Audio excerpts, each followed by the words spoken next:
একটা সময় ছিল যখন আসলে টাকার একটা মূল্য ছিল in case of admission purpose, মানে অ্যাডমিশন টেস্টের ভিতরে, কিসের ভিতরে, অ্যাডমিশন টেস্টের ভিতরে তুমি যদি পয়সা দাও, পয়সা দিলে তোমাকে তারা নিয়ে নেবে। বাট এই জিনিসটা এখন আর নাই। হ্যাঁ, এই জিনিসটা এখন আর নাই। তো এখন যেটা করতে হয় সেটা হচ্ছে যে একটা অ্যাডমিশন টেস্টের প্রপার একটা ফর্মেট থাকে। ইনফ্যাক্ট এখানে বেশ কিছু ক্রাইটেরিয়ার মধ্যে ফালায় তারা।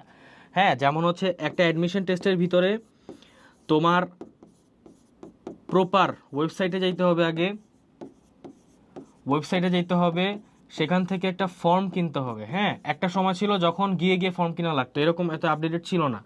ওয়েবসাইটে গিয়ে ফর্ম কিনতে হবে, সেখান থেকে মানে আগে অ্যাপ্লাই করতে হবে আর কি। আগে ব্র্যাকের ক্ষেত্রে আগে অ্যাকাউন্ট খুলতে হবে, নিজের একটা অ্যাকাউন্ট খুলে নিতে হবে পর্যন্ত।